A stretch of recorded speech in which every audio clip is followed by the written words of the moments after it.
নমস্কার বন্ধুরা, আমি দিয়া। আমার একটি নতুন ব্লগ ভিডিওতে তোমাদের সবাইকে জানাই অনেক অনেক স্বাগত। আজকের ভিডিওটা না অনেক দেরি করে শুরু করছি, একদম বিকেলবেলা থেকে। আজকে না একদম মনটা খারাপ লাগছিল। আমার ঘরের জানলা থেকে যে সুন্দর ফুল গাছটা দেখা যেত, আজকের পর থেকে সেই গাছটা আর দেখা যাবে না। সেই গাছটা না পাশের বাড়ির গাছ, তো তার গাছটা কেটে দিয়েছে। আর ফুলগুলো দেখো একদম নেতিয়ে পড়েছে, গাছটাও পুরোপুরিভাবে শেষ। জানলা খুললেই যেন মনটা খারাপ হয়ে যাচ্ছে। কী বা করার, আমাদের বাড়ি তো গাছ নয়। তো যাই হোক, এখন তো বিকেলের সময়, ভাবলাম ঘরে জানলাগুলো বন্ধ করে নিই। আমাদের শিলিগুড়িতে প্রচুর গরম। বিকেলের দিকে ভেবেছিলাম জানলাগুলো বন্ধ করব না, তবে ওই যে আমার বাড়ি যেহেতু একদম ড্রেনের পাশে, সেই জন্য আর কি বিকেল হলেই ঘরে মশা চলে আসে। জানলাটা বন্ধ না করলে একদম হয় না। আর কয়েকদিন ধরে কালকে রাত্রেবেলা আমাদের লাইন চলে গিয়েছিল। এত মশা কামড়েছে, সেই জন্য বিকেল হলেই আমি জানালাটা বন্ধ করে দিলাম। আমার আগের ভিডিওতে রিফা জিজ্ঞেস করেছো, দিদি ভাই তুমি কতদিন থেকে একেবারে রানিং ভিডিও দিচ্ছ? আগে থেকেই কি তোমার ভিডিওতে এরকম ভিউজ আসতো? আগে কেমন ভিউজ আসতো ভিডিওতে? কবে থেকে তোমার এই চ্যানেলটা গ্রো করতে শুরু করলো? সেটাই তোমাদের আজকে জানাবো। তো ধন্যবাদ রিফা এত সুন্দর একটা প্রশ্ন করার জন্য। আমি ভিডিও শুরু করেছি 2 বছর আগে থেকে। প্রথমে না আমি এরকম ব্লগ ভিডিওতেই বানাতাম, তবে আমার ফোনটা মাঝখানে খারাপ হয়ে গিয়েছিল। তো ধীরে ধীরে আমি ভিডিও বানানো বন্ধ করে দিয়েছিলাম, যেহেতু আমার কাছে কোনো ফোন ছিল না। তোমাদের দাদা ভাইয়ের ফোন তো হাতে তেমন একটা পেতাম না, সবসময় কাজেই থাকতো। তারপর আমি নিজে যখন ফোন কিনলাম, এই যে আমার হাতে যেই ফোনটা আছে সেটা, তারপর থেকে আমি কন্টিনিউ ভিডিও শুরু করলাম। আর যদি জিজ্ঞেস করো রানিং ভিডিও কবে থেকে শুরু করেছি, তাহলে বলতে পারো এই 2026 সালের মার্চ মাস থেকে। যখন হলেই গেল 21 কি 22 তারিখ সম্ভবত, তখন থেকেই আমি রানিং ভিডিও শুরু করেছি। তার আগে আমি রানিং ভিডিও করতাম না, শুধু মাঝে মাঝেই ভিডিও দিতাম। আর আগে থেকে কি তোমার ভিডিওতে এরকম ভিউজ আসতো? না গো, আগে এরকম কোনো ভিউজ আসতো না।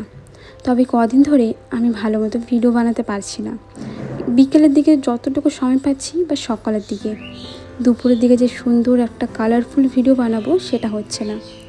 আইফোন না মাঝে মাঝে গরম হয়ে যায়, আর তখন ক্যামেরা অন করতে দেয় না, লাইট অন করতে দেয় না, সেই জন্য।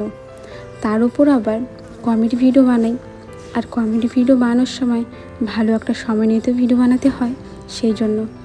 আর আমার ফোনটাও ধরে দেওয়ার কেউ নেই, একা একাই সব কিছু করি, এই জন্য আরও একটু অসুবিধা হয়ে যায়। তবে আমি এখন থেকে চেষ্টা করব আমার ভিডিওগুলো কালারফুল করার। কবে থেকে তোমার চ্যানেলটা গ্রো করতে শুরু করলো? বলতে পারো এই 3 থেকে 4 মাস ধরে আমার চ্যানেলটা একটু হলেও গ্রো করতে শুরু করেছে। নিজের অভিজ্ঞতা থেকে একটা কথা বলতে পারি, আমার ব্লগ ভিডিওতে ভিউ যায় শর্ট ভিডিওর জন্য। একটা চ্যানেলকে হয়তো শর্ট ভিডিও মনিটাইজ করাতে পারবে না।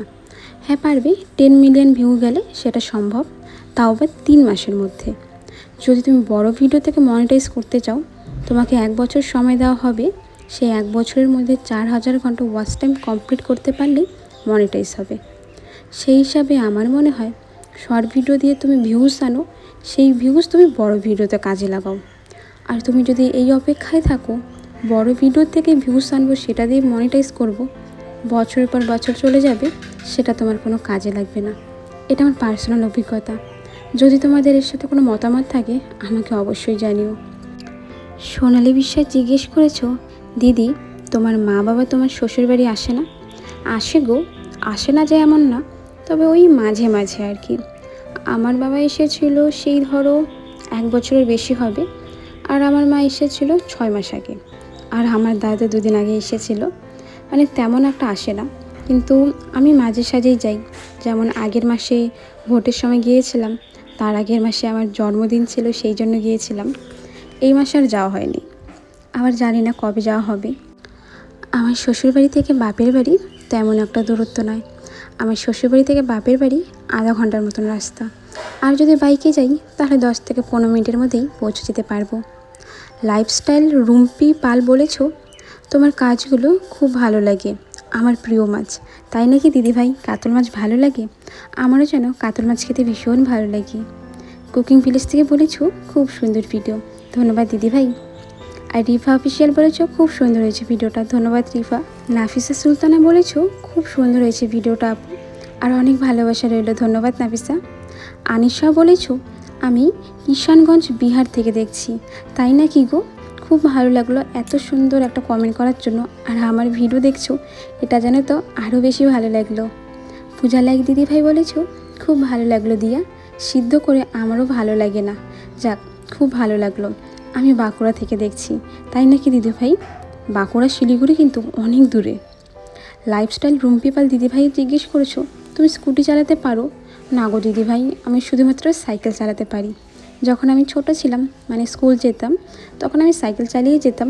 তবে আমি কখনো দুজনকে নিয়ে সাইকেল চালাইনি, আমি সিঙ্গেলই সাইকেল চালিয়ে গিয়েছি।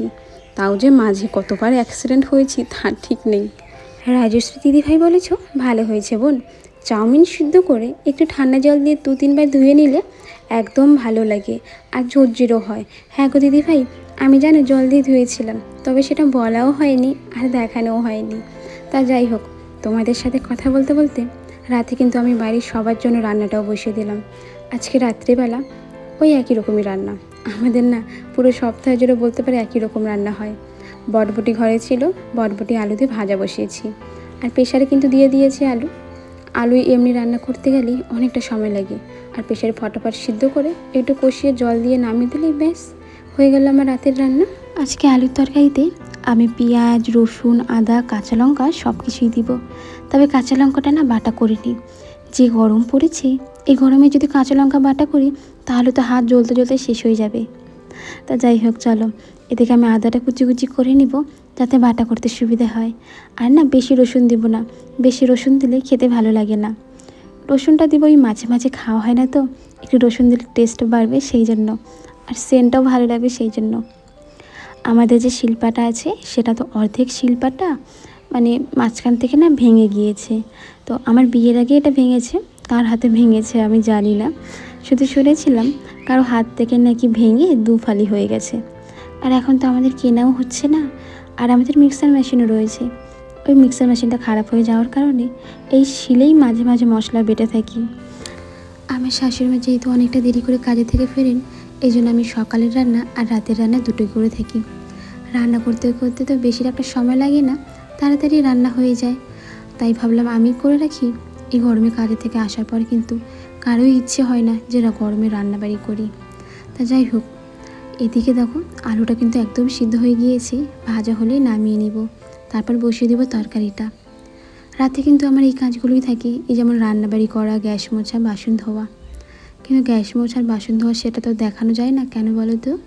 তখন সবাই বাড়িতে চলে আসে, রান্নাঘরে শাশুড়িমা চলে আসে, তারপর সব কিছু জোগাড় জানতে এই সেই করতে করতে গল্প গুজব করতে করতেই অনেকটা সময় পেরিয়ে যায়। আর সবার সামনে না ভিডিও করতে যে খারাপ লাগে সেটা নয়, বা কেউ আমাকে বকা দেবে সেটাও নয়, তবে সবার একটা তো পার্সোনাল লাইফ থাকে। আমি চাই না আমার জন্য কারো লাইফে কোনো অসুবিধে হোক। এদিকে শাশুড়ি মা সন্ধ্যেবাতি দেওয়ার সময় গোপাল সোনাকে একটা আম দিয়েছিল, সেখান থেকে আমাকে প্রসাদ দিল। প্রসাদটা নেওয়ার পর আমি না স্নান করে নিয়েছি।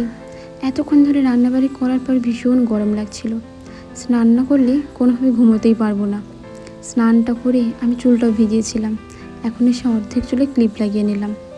এরপর তোমাদের দাদাভাই বলছে নাকি ভীষণ খিদে পেয়ে গেছে। বাড়ির সবাইকে খেতে দিয়ে আমিও খেতে বসে পড়লাম।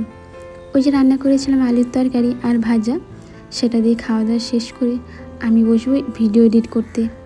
এই রাতের সময়টাই পাই যেই সময় আমি ফ্যান চালিয়ে দিয়ে আর আমি ভিডিও এডিট করি। চলো বন্ধুরা, বিকেল থেকে রাত পর্যন্ত কিন্তু আমার এই কাজগুলো খুব জরুরি, এই জন্য আমি এগুলোই করি, এক্সট্রা তেমন একটা কাজ করি না। রাতের বাসনগুলো কিন্তু আমি সব ধুয়ে রেখেছি, সকালে কোনো চাপ নেই। আজ তাহলে আসি, সবাই ভালো থেকো, সুস্থ থেকো।